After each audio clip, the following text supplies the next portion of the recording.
What are those? I can guarantee it, they ain't whites. The whites are on the bench, and we're cleaning them today. Me and you. First, how's everybody doing today? It's been a great week. It's always a great week if you make it a great week. Remember that. Always say that. It's cool outside. It was 28 this morning, so I got the sweater on. Sweaters are my thing, if you didn't know that, besides vest. This is a Pendleton. I love it. It's warm and cozy. But let's jump right into it, kids. All right, ladies and gentlemen. So we're cleaning boots today. We are cleaning boots. I'll put that right there. Get her out of the way. You can always see her in the back there by the brand new purple visor that we did. If you haven't seen that, go check that out. I restored that. But yeah, I try to clean my boots every 2 to 3 weeks. Usually 2, but I think sometimes it gets to 3. And just go ahead and pull that off. It ain't too bad, too much of a job just to pull that off. This is if you have a false tongue. If you don't have a false tongue, you don't have to worry about that. Look at that, miles and miles of laces. Put those aside. If you choose to run leather laces, you can do that. I have a pair in there that I will be switching to soon. Those are just what I had at time. So next thing I like to do, get you a good brush. Soft brush, but not too soft, stiff enough. And this doesn't scar my leather up. First and foremost, don't scar your leather up more than it is. And boots are going to get scarred up. First things first though, get in there and just start brushing out all these cracks and stuff. Back here on the spur shelf and right in there, you're going to collect a lot of dirt in there. And this thing's shedding a little bit, but it's what you get when it's old. That'll come right out real easily. You can even do this with a rag. See, I got a microfiber rag that you can get down in here in these grooves, and that's going to remove most of the dirt and debris and stuff.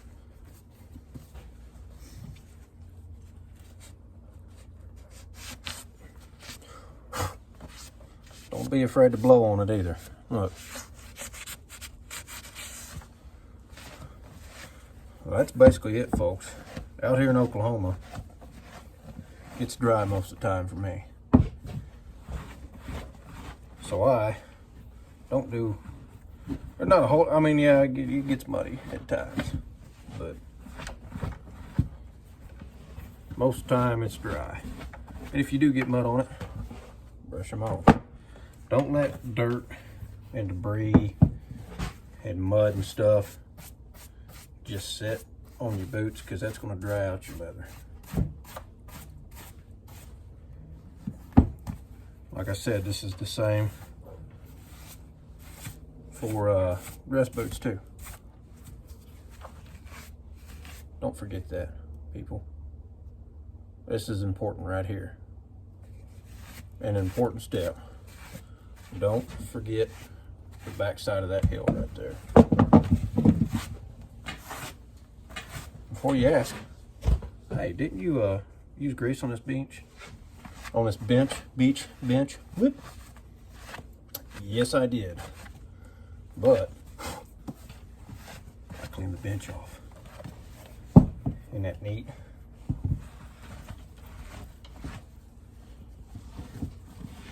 All right, people. Brush out of the way. We're pretty much there. Like I said, if you take care of your boots and you don't have mud and stuff caked all over them, they'll last you forever. And you won't have to use as much preservative. Sorry about that, folks. I had to get that Pendleton off. Starting to sweat pretty good in here. I also don't have the stove in here yet, ladies and gentlemen. Just running without a stove right now. But back to it. you've got all your dirt, you've got all your stuff out of your crevices and stuff. Just do a once over with your microfiber or rag or just whatever. Just get any remaining stuff like that out.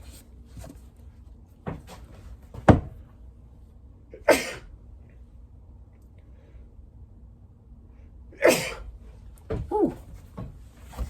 Sorry folks, back at it again. Sneezed. Dust flying in there.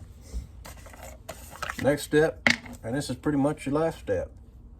Leather preservative, LP, Obenauf's makes this same stuff. This is the white stuff, and it's all natural. It's not going to stain your leather or anything like that. Waxes, oils, resins. And this is going to prevent any, you know, kind of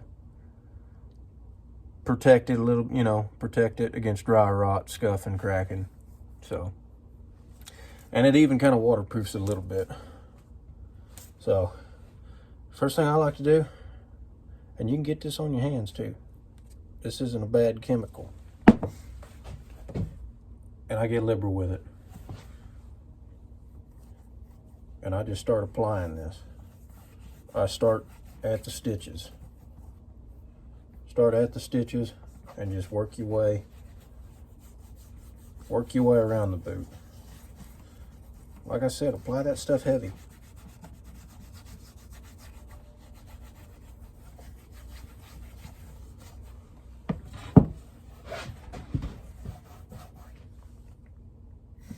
Definitely the stitches, because that's going to be where it's not waterproof. There's no leather boot out there that is waterproof. They're water resistant. And this is going to help you out. That already looks 10 times better. But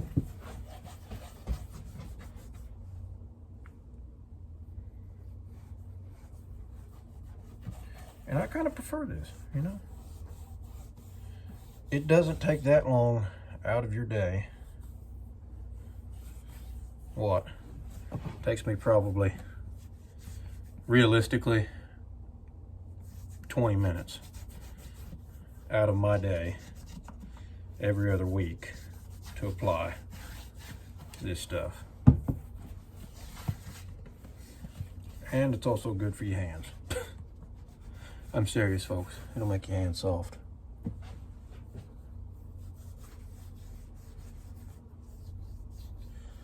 I got this on both sides of my finger. I'm really getting to that spur shelf right there and all these stitches. And it looks pretty glossy right now. We ain't done though. What are we forgetting? In there, in the tops.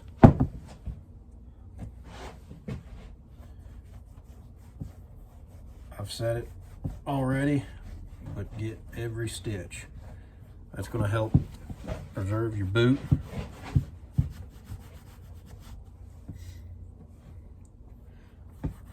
And make it water resistant, even more water resistant than it already is.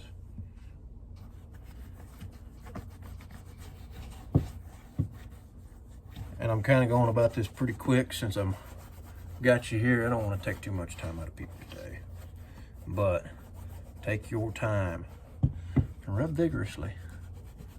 Get in every little nook and cranny and stitch and just do the whole entire boot. Something that's also going to help you. Get your little rag. Make sure you got a good corner on it too. Put a little bit on there. Where are we going? We're going right in here. That just gets that kind of deeper in them cracks where your big hands can't, sorry about that, where your big hands can't get to.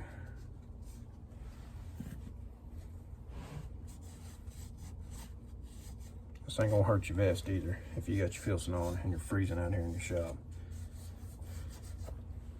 Unless you're like me and you just start sweating as soon as you start working. I know there's some people that don't do their whole boot. You know, they just do the bottoms. But it ain't gonna hurt every so often to hit these tops. like I said, rub it in. Not to mention, it just looks better.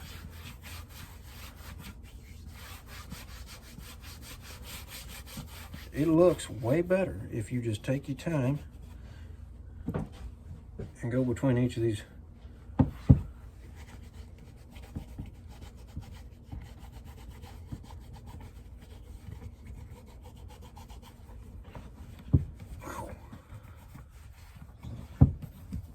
I said, do the whole entire boot. You don't have to do the whole entire boot every single time, but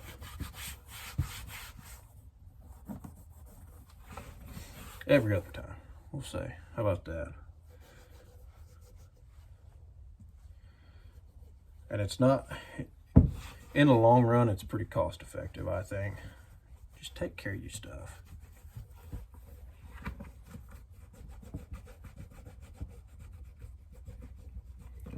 Just take care of it. That's all you need to do. And this is 20 bucks. Ovenoff's is 15 to 20, I think. Correct me if I'm wrong. But keep in mind, I've had these boots for what, 3 months now? That's all I've used. So it looks like a lot when I'm applying it, but it ain't too bad. And there you go, folks. We're almost done. Now, I mentioned it earlier, but make sure you get this right there. That is often forgotten. Make sure you get the whole heel, but make sure you get that, among other things.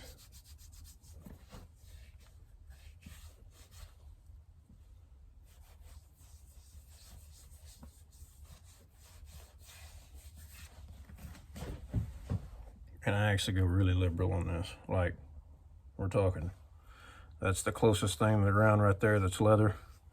That's the first thing you need to protect right there. And just rub that in right there. And let it set. What do you think about that? That looks pretty good, folks. We got a few spots of a little heavier on here that's gonna take a longer time to dry. But the boot part is done. If you have a false tongue, take care of it. This is leather too, both sides. And the back side is rough out, so it's naturally, it's gonna soak up more. Rough out is gonna soak up more. But go ahead and do both sides.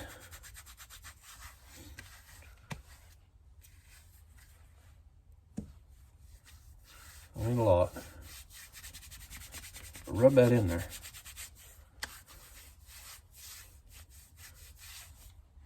False tongues are also a good indication that you do need to condition your boots.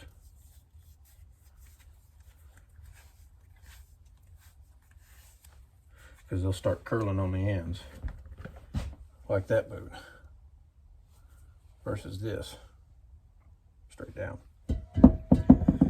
We'll have to lace that back up in there, but you can see the difference. Nice and shiny, dusty. All right, folks, well, that's pretty much it. That's pretty much all there is to boot cleaning. Just taking care of your boots. And you can take a pair of boots that looks like that and dry and dusty and nasty looking and turn them into that. That's, like I said, that's about it. One thing you don't want to do, and remember this, don't put your boots next to a heat source. You're only asking for trouble there. Things are gonna crack, things are gonna warp. I did that once when I was a little kid. I had a pair of boots that was wet and stuff and put them next to the heater vent. They ended up warped and had a big old knot right in the sole of them. So don't do that, folks. But I'm gonna go ahead and get the rest of these unlaced and cleaned up, and they'll be ready to go in the morning. Anyway, like as always, if you haven't already, like and subscribe, and comment, do all the beautiful things that we love to see. And we'll see you next time, folks, on Busting Out with D.